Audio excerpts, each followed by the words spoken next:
Hello everyone, welcome you all. आज हम हमारा नया सब्जेक्ट स्टार्ट करने जा रहे हैं जिसका नाम है आरसीसी।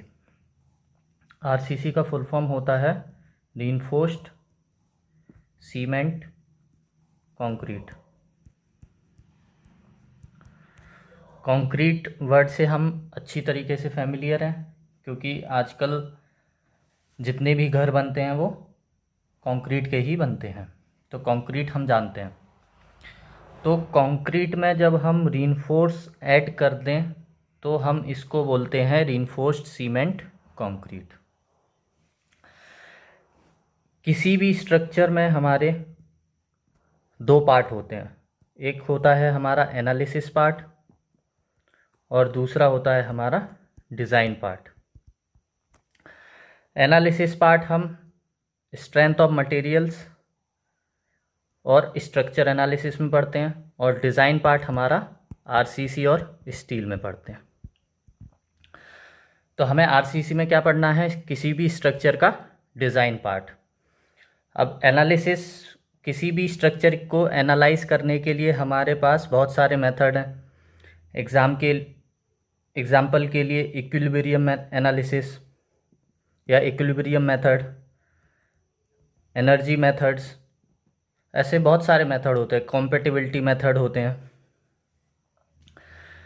और डिज़ाइन करते समय हमें क्या ध्यान रखना पड़ता है? स्ट्रक्चर सेफ़ हो तो हमें सेफ्टी का ध्यान रखना पड़ता है। स्ट्रक्चर हमारा इकोनॉमिकल हो तो हमें इकोनॉमी का ध्यान रखना पड़ता है। स्ट्रक्चर हमारा सर्विसेबल हो तो हमें सर्विसेबिलिटी का ध्यान रखना पड़ता है।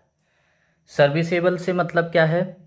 जितने लाइफ स्पान के लिए हमने स्ट्रक्चर को डिज़ाइन किया है उस लाइफ स्पान तक हमारा स्ट्रक्चर चलना चाहिए। चौथा, हमारा स्ट्रक्चर ड्यूरेबल हो। और पांचवा, एस्थेटिक हो। एस्थेटिक मतलब दिखने में गुड लुकिंग हो। तो आरसीसी में हम डिज़ाइन पार्ट में क्या क्या डिज़ाइन करेंगे? हम किसी भी स्ट्रक्चर को इस प्रकार से डिज़ाइन करेंगे कि हमारा स्ट्रक्चर सेफ़ हो, इकोनॉमिकल हो, सर्विसेबल हो, ड्यूरेबल हो और एस्थेटिकली प्लीजिंग हो, दिखने में अच्छा हो।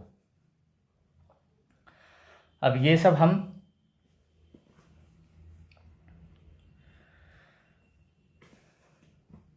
ये सब चीज़ें हम आरसीसी में पढ़ेंगे। अब हम बात करते हैं सीमेंट कंक्रीट की। तो कंक्रीट जो होती है हमारी, वो कंप्रेशन में स्ट्रॉन्ग होती है और टेंशन में वीक होती है।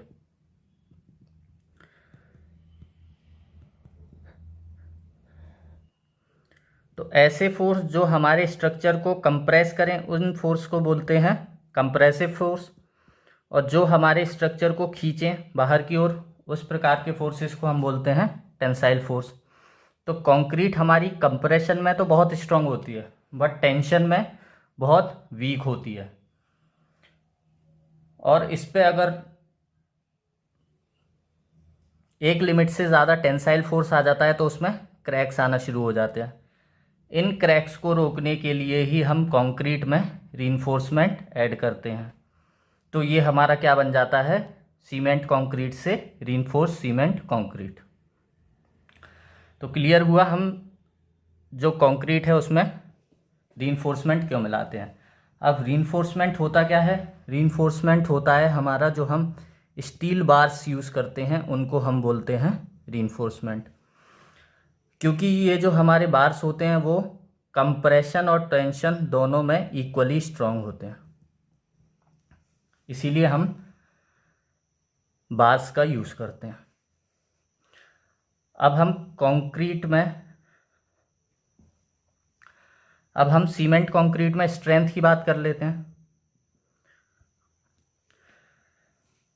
तो हमारी जो सीमेंट कंक्रीट होती है उसमें मेनली हमें कंप्रेसिव स्ट्रेंथ चेक करनी है। तो पहला स्ट्रेंथ होती है हमारी कंप्रेसिव स्ट्रेंथ।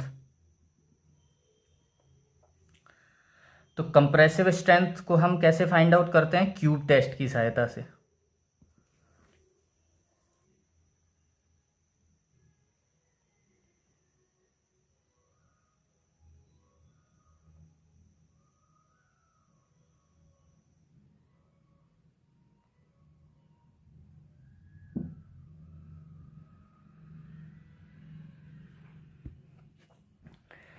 तो क्यूब टेस्ट में क्या करते हैं, हम एक 150 mm का एक क्यूब लेते हैं,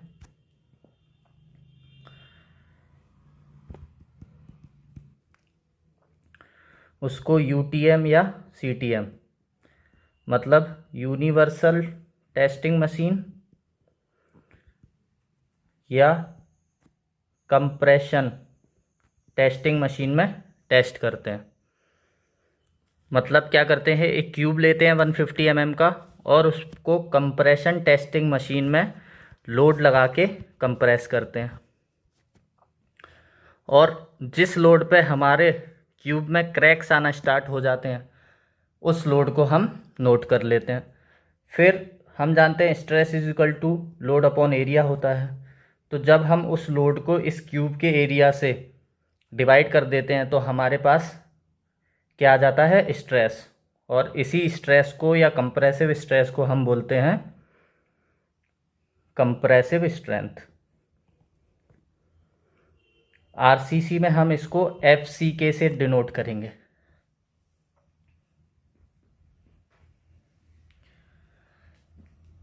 अब उसके बाद नेक्स्ट स्ट्रेंथ जो आती है वो आती है हमारी,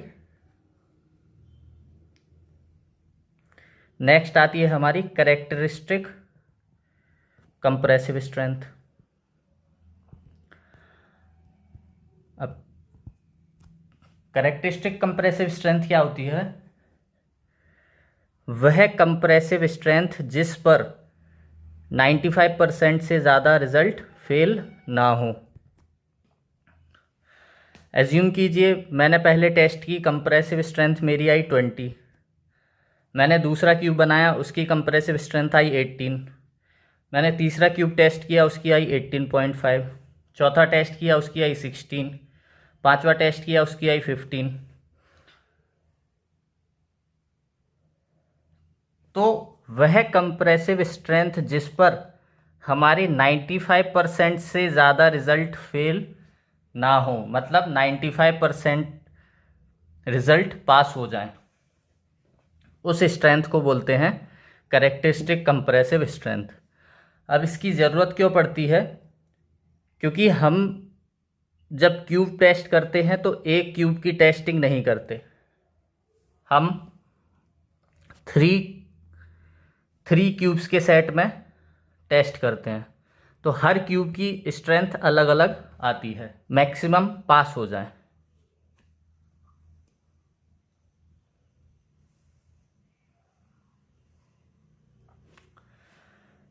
तो इसीलिए हमें कैरेक्टरिस्टिक कंप्रेसिव स्ट्रेंथ की आवश्यकता पड़ती है।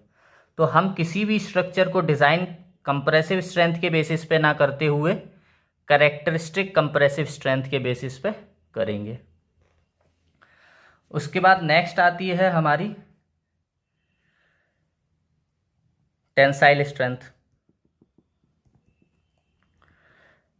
मैंने स्टार्टिंग में बताया था आपको कि कंक्रीट जो है वो टेंशन में वीक रहता है बहुत, तो जो टेंसाइल स्ट्रेंथ रहती है वो हमारी 7 to 50% होती है, किसकी, कंप्रेसिव स्ट्रेंथ की, ओनली 7 to 15%। मतलब अगर मेरी कंप्रेसिव स्ट्रेंथ 20 है तो मेरी टेंसाइल स्ट्रेंथ कितनी होगी, 0.1 इंटू 20 मतलब 2। ये जो 2 है वो 20 के कंपैरिजन में बहुत कम है, तो इसीलिए हम टेंसाइल स्ट्रेंथ के लिए क्या मिलाते हैं, रीइंफोर्समेंट ऐड करते हैं कंक्रीट में। अब इस टेंसाइल स्ट्रेंथ को फाइंड आउट करने के हमारे पास 3 मेथड हैं। एक होता है डायरेक्ट टेंसाइल टेस्ट, एक होता है फ्लेक्सर टेंसाइल टेस्ट, और तीसरा होता है हमारा सिलेंड्रिकल स्प्लिट टेस्ट। अब ये तीनों टेस्ट हम देख लेते हैं।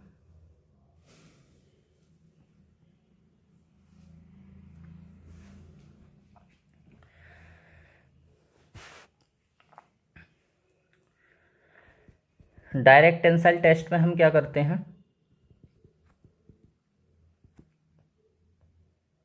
किसी भी क्यूब पर डायरेक्ट टेंसाइल फोर्स लगाते हैं। और जिस फोर्स पर हमारा ये क्यूब टूट जाता है उस फोर्स को हम जब एरिया से डिवाइड कर देते हैं तो हमारे पास क्या आ जाती है, direct tensile test, direct tensile strength. ये जो डायरेक्ट टेंसाइल स्ट्रेंथ टेस्ट है ये बहुत डिफ़िकल्ट होता है परफॉर्म करने के लिए,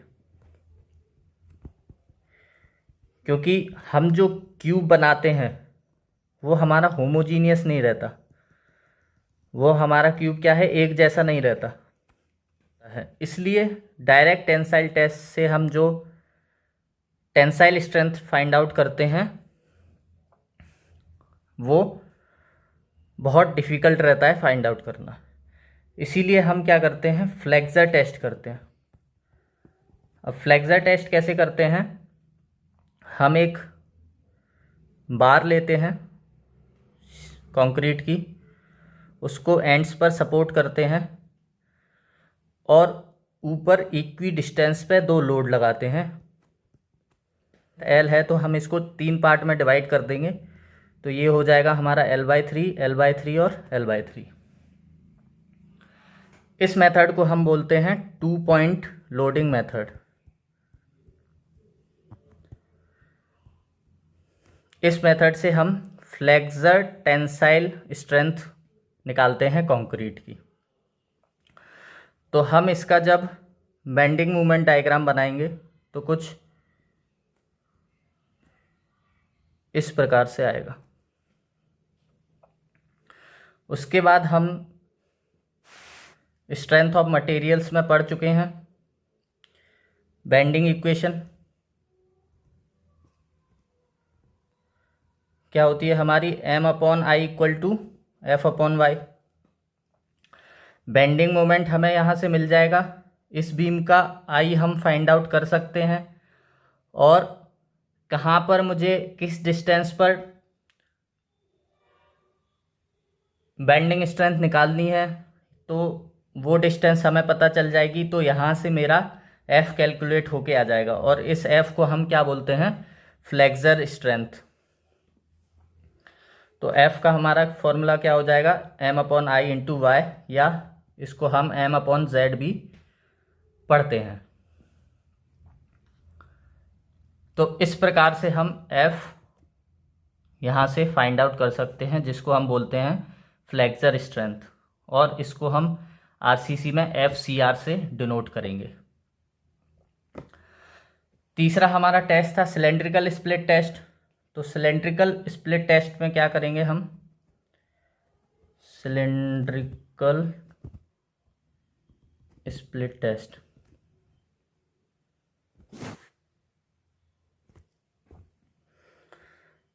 हम एक सिलेंडर ड्रॉ करते हैं,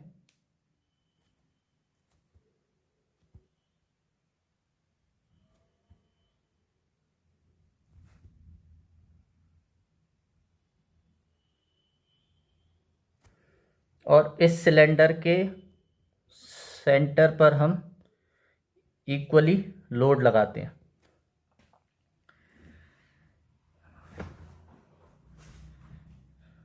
इस लोड को हम क्या बोलते हैं, UDL।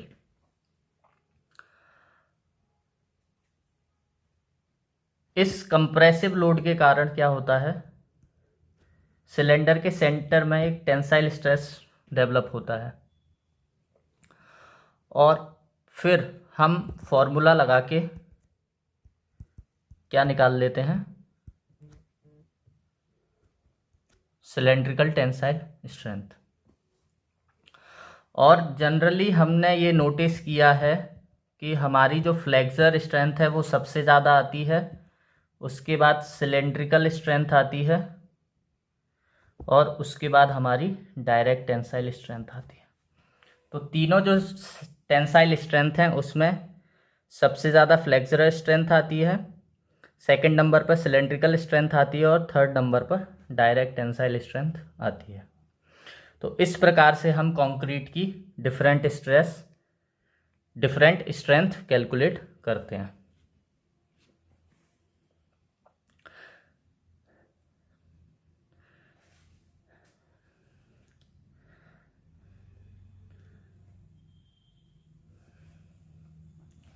आई होप जितना हम लोगों ने पढ़ा है वो आप लोगों को समझ आ गया होगा। रिमेनिंग पार्ट हम नेक्स्ट वीडियो में पढ़ेंगे। Thank you for watching the video.